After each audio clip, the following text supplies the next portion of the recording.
Today we'll be discussing the Mueller report and what that means for President Trump. Followed by the disagreements between United Kingdom and the European Union. And finally, Krispy Kreme uncovered a very controversial backstory. All this and more on The Report.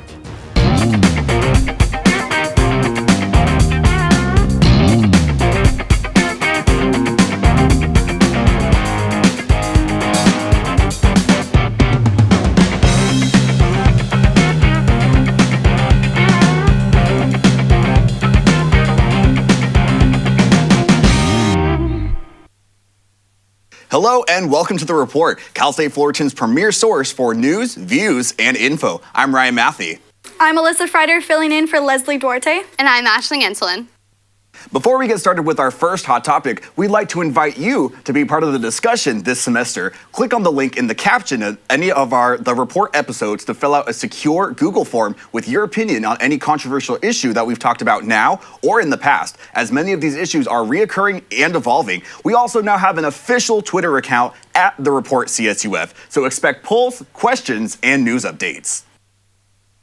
More intel on Trump's possible relations with Russia has been released on Sunday.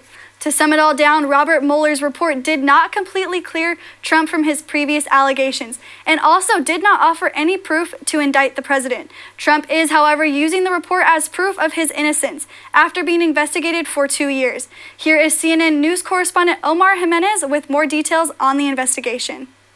The end of the nearly 2-year-long investigation by special counsel Robert Mueller seems to mark the beginning of a political fight on Capitol Hill.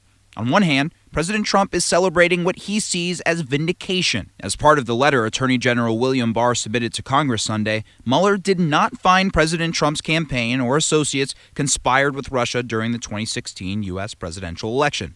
It was a complete and total exoneration. It's a shame that our country had to go through this. And Senator Lindsey Graham tweeted, "No collusion and no obstruction. The cloud hanging over President Trump has been removed by this report."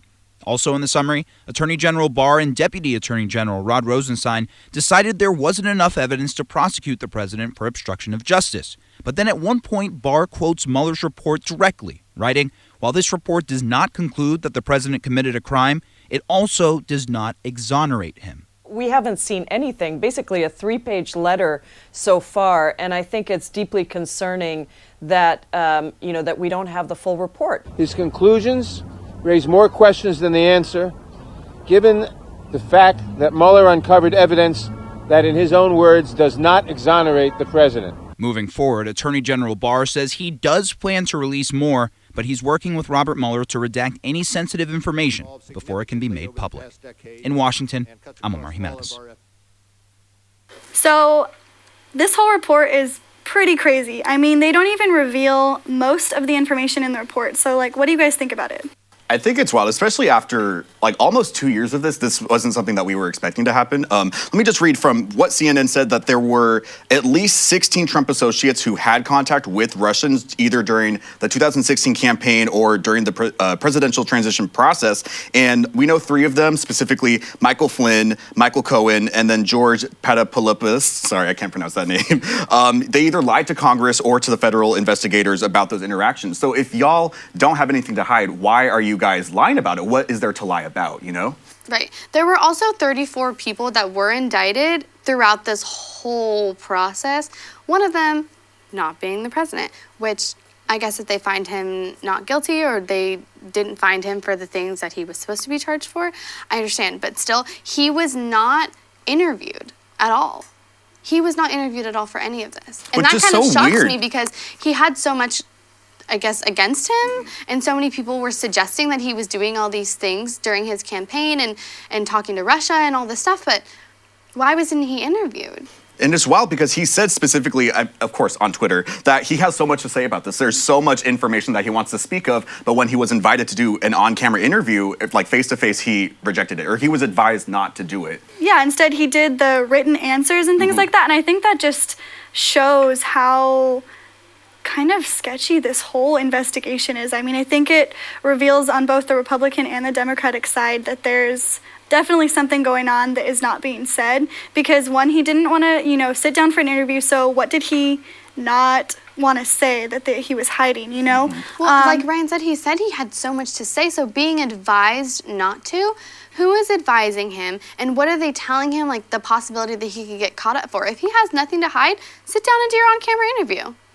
It seems like that they're hiding something from investigators, that maybe it wasn't Russia, but there are maybe other sort of criminal activities that has been pursued that he's hiding from. And so I just don't understand why, if y'all have nothing to hide, then be interviewed. Say something to us, you know? We're also waiting for the full report to be published, so we'll see how long that takes. I have a feeling that when the report does get released, there's just going to be a lot of redactions that we won't be able to read. Yeah. Which I don't think. What do you guys think about that? Like, do you think it should be revealed completely, or does that like kind of border on national security? So that's the thing. We're obviously like, as the general public, we would want to know these type of things because, like, if you're going to run us, we should be hearing these sort of interactions that you have. However, it does raise the question of, like, now there is, like, that sort of danger that, like, well, now you're releasing information that's supposed to be confidential between the president of the United States and then, you know, whatever certain parties that they're talking to.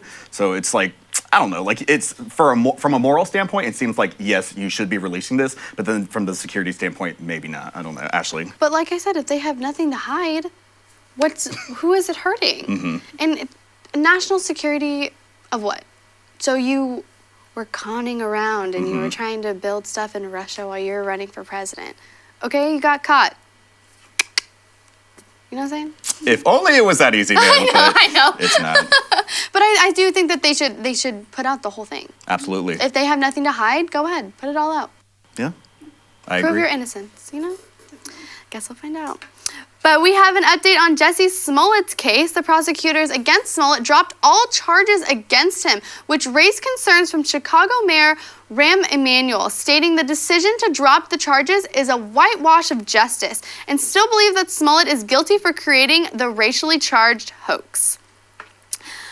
I am in shock. I got the notification on my way to school that they had dropped all charges, and I was like, where, why, and who did this?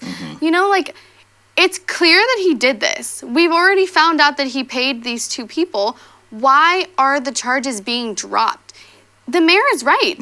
They are whitewashing justice. Like, I don't understand where this is a good stance. Well, I can tell you why it was dropped. Specifically, Joseph Maggots, who's the prosecutor who made this decision, he said that there was no problem with the evidence that the police investigation had, and that they dropped the charges because he agreed to the community service. He agreed to not take back the $10,000, which he did post, so he could get out of or be released from jail, which you usually would get if you are found not guilty. And then he also doesn't have any previous criminal records beyond this. But however, it is awful to point out that Joseph Maggots, he said to CBS Chicago, he doesn't believe that he's innocent. So if the prosecutor isn't believing this, but he's still making this decision, why is it being made? I just don't think that this is okay. I mean, I get what they're saying about him not having a criminal past, but how does that make it okay? He created this, they know it's a hoax, but it's creating so much issues on hate crimes. Hate crimes is a serious issue in the United States, you know? We're still dealing with racism. We're still dealing with that. We're still trying to get rid of it in the United States and everywhere, you know, with just New Zealand and everything like that. I mean, I just don't see how it's okay. I think that there should be some sort of consequence for this. It's not okay. I think that just shows that there's something wrong with our justice system, that just because, you know, he did admit to it, that he blah blah blah blah blah, that it's okay. I don't think it's okay. I think there needs to be something other than community service. Because anybody can do community service, but in my head, what I'm thinking about is, okay, you can fake an entire hate crime for yourself to advance your career, and what about people who are in jail for petty crimes? Who are still sitting there waiting for their judgment day and waiting for all this stuff, but you are getting a slap on the wrist to do volunteer service for faking a hate crime. And ultimately pulling back all the progression that we've made towards fixing our society of hate crimes and how we view hate crimes. Now, every time there is gonna be a hate crime, we're gonna be like, is it real? Basing it off Jussie's whole situation. It's difficult and it's a hard situation because we want to sympathize with the victims and we want to believe them. We want to believe their stories, but it's very difficult to do so, especially in this case where he's such a public figure and this event was made so, like, everyone saw this. Like, everyone knew or knows of this story. And so, I mean, but also to point out, there's no official proof that he did this. So there's no video evidence. There's nothing saying that, like, oh, yeah, I did officially pay these guys off. So then there is also the lingering kind of thought in your head, like, well, what if he is innocent? What if he actually was attacked? And then there's just this conspiracy. That they did. Did the brothers confirm? I'm pretty sure they did. And then I thought you said that they for sure, like, found that, like, $10,000 or whatever that they that he They paid. did. Yeah. They found the money, but then the brothers at first said that they were training him, and then they later said, like, okay, this is what happened. Right. Well, moving on to other news, the UK is preparing to officially begin their transition into independency. Brexit is the official split of the United Kingdom from the European Union. This union was established after World War II, which aimed to bring economic cooperation and has since grown to create a unit amongst the European nations. Citizens of the EU voted in 2016 that the UK should leave the European Union. Despite having some opposition to the move, the split will continue forward. The official date for Brexit to begin is set for Friday, March 29th, with the transition period lasting until the end of December 2020. We pass it on to CNN correspondent Karen Kaifa with more on the story.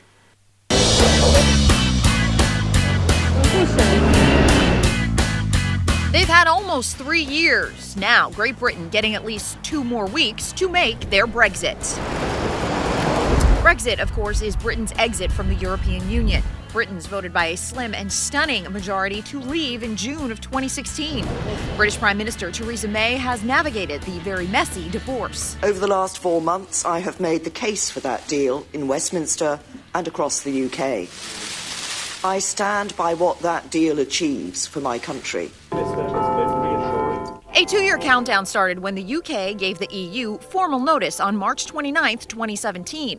May and EU leaders settled on an exit agreement last November that would largely keep the UK in the family for a transition through the end of 2020.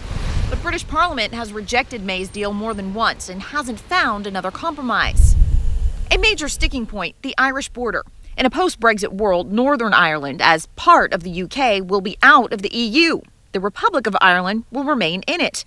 Britain and Brussels want to avoid a hard border that could complicate trade and revive old tensions. So the deal includes a backstop, a last resort that would leave goods and people to move freely if there's no agreement by the end of the transition. That's led to pro-Brexit fears that the UK may never break free of the EU. Amid the stalemate, May asking the EU for more time. The EU granting an extension until May 22nd if British Parliament signs off on May's exit deal. Without Parliament's approval, they've got until April 12th. Until that date, all options will remain open. Those options include a longer delay that could lead to Brexit's undoing or leaving the EU with no deal at all. You might say this was Great Britain's decision and its problem, but it's the 5th largest national economy in the world. For the US, the UK is an ally, an intelligence and trade partner. London, a major financial capital and tourism destination, meaning ripple effects around the world if the UK simply crashes out without a deal. In Washington, I'm Karen Kaifa. The largest coordinated action amongst ride-sharers occurred on Monday, March 25th. The strike was organized by the Rideshare Drivers United. The driver of Lyft, Uber, and Uber Eats in Southern California are calling for better wages. Uber recently cut the wages of drivers by reducing the per-mile rate of compensation from 80 to 60 cents. Drivers are demanding a minimum compensation rate of $28. This week, Apple made a big announcement. For once, did not include a new gadget, such as an iPhone, iPad, or Mac. Instead, the new features are an Apple Card, an Apple TV streaming service, Apple News, and an exclusive game feature in Apple Arcade. Let's take a look at what these new features look like. Now let's talk about Apple Pay. By bringing together our hardware, software, and services, we're going to do all of this and so much more, changing the entire credit card experience. Today, we're introducing a brand new service, and we call it Apple Card. So every time you spend with Apple Card, you get cash back, and you get it every day. It's my favorite feature, and we call it Daily Cash. So Apple Card does not have any fees. no late fees, no annual fees, no international fees, and no over-limit fees. No fees, even hidden. So let's get started with Apple News. Well, today, we're going to do just that. We're bringing magazines to Apple News. All of these magazines come to life in an all-new service that we call Apple News Plus. We created the live cover. Check this one out from National Geographic. So sometimes people ask us, how do we recommend the best articles for you without compromising your privacy? The answer is we download groups of articles from our servers, and then we use on-device intelligence to make recommendations. And that means we don't know what you read, and in addition to that, we don't allow advertisers to track you. Now let's talk about TV. If you love movies, the new Apple TV app is now the place for you. So we designed a new TV experience where you could pay for only the channels you want, all in one app with the password you already have. Watch everything on demand and ad-free. Download your shows to take with you anywhere. Enjoy the highest quality picture and sound available. And share this great experience with your entire family. We're launching the same great experience with Samsung this spring, followed by Sony, LG, and Vizio, all the biggest names in smart TVs. And we're even bringing the Apple TV app to Roku and Amazon, so everyone can have an Apple TV experience on every screen. Well, on our Twitter page, we took a poll of how our followers felt about Apple's new products that they are putting out. There were the options of stick to making devices, which had 38%, Go Apple, which had 46%, Apple has gone too far, which is 6%, and I'm an Android user, 10%. Sorry that you're an Android user. How do you guys feel about Apple's new introductions? Okay, so I voted on the poll and I put stick to making devices. I think Apple's created a monopoly in the market. I mean, they're trying to compete with Netflix now with their streaming services. Disney's coming out with the streaming services. All these networks and channels are trying to come out with streaming services. Unless you have some crazy shows, Apple, I'm not going to watch you. I'm going to stick to my Netflix.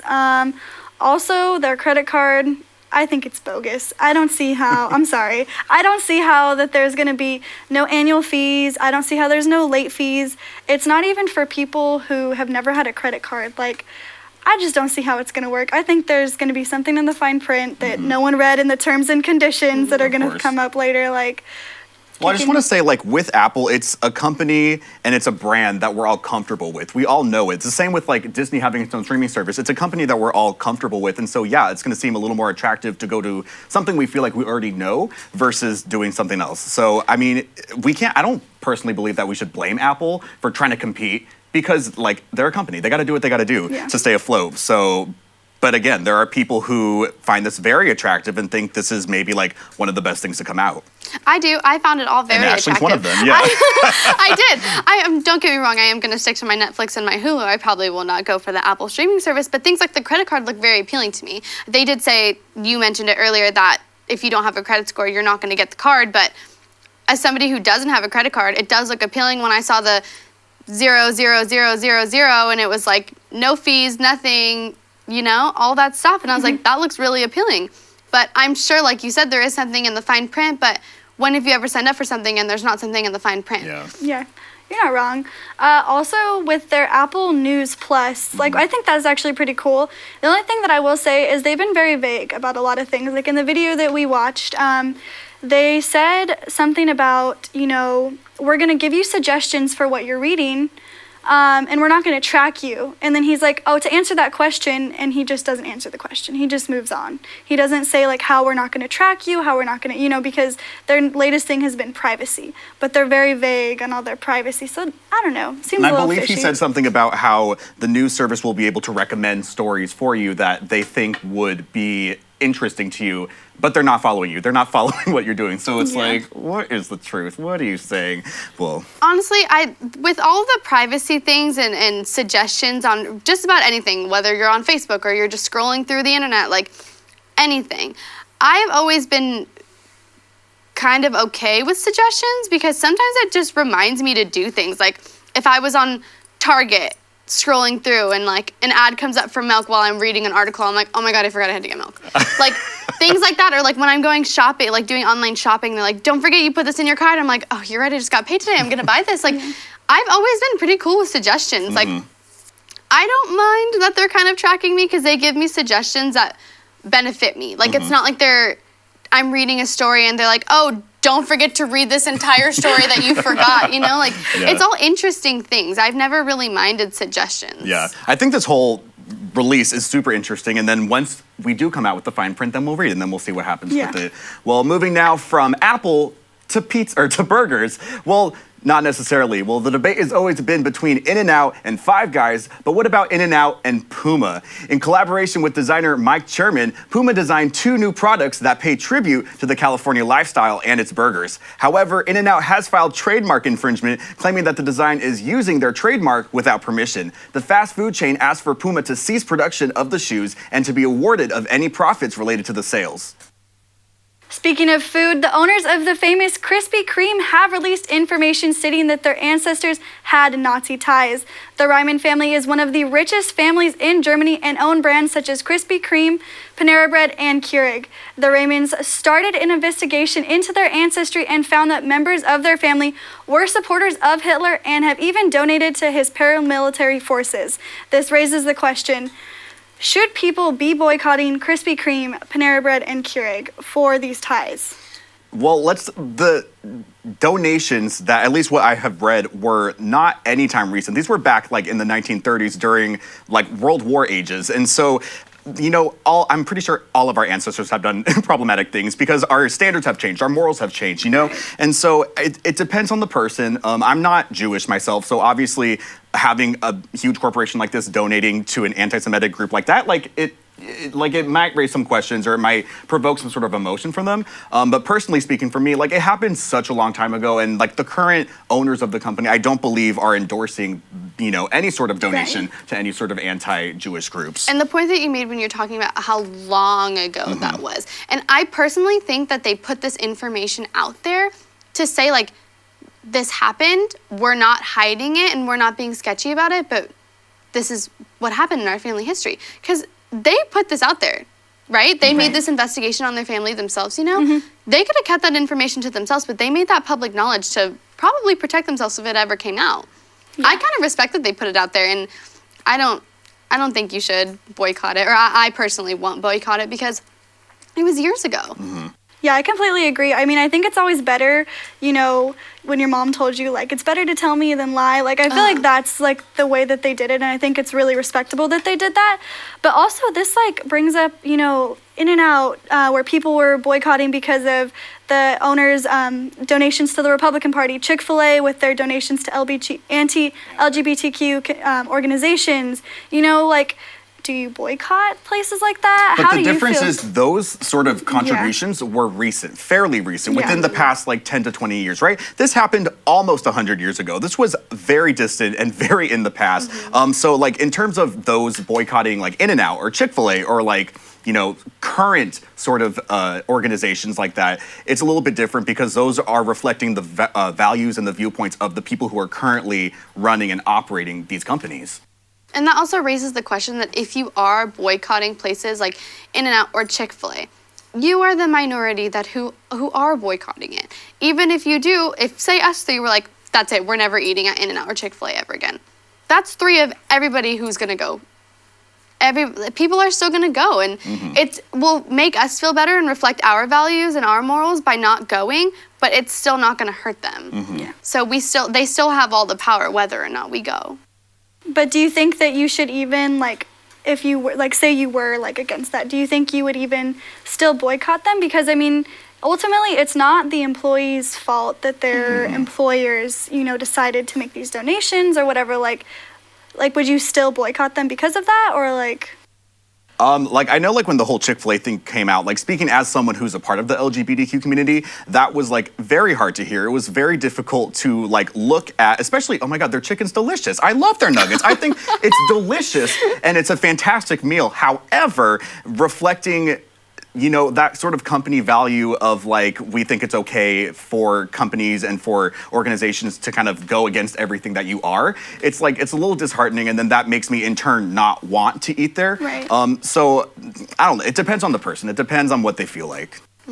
I agree. I think it does just depend on the person and how you feel and how you want to carry yourself within your own morals. Yeah.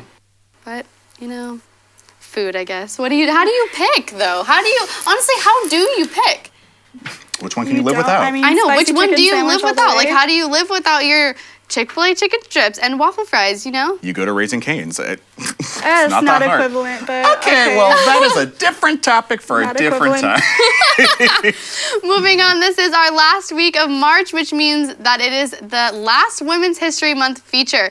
This week, we are bringing things closer to home by discussing the Women's and Adult Reentry Center here on campus. The center dedicates itself to educating the CSUF community on issues of gender and social equality, and the center offers violence prevention program with a goal to reduce the number of people who are impacted by sexual violence while also preventing further victims. For anyone in need of resources or interested in the advocacy, visit the Women's Center in University Hall, room 205.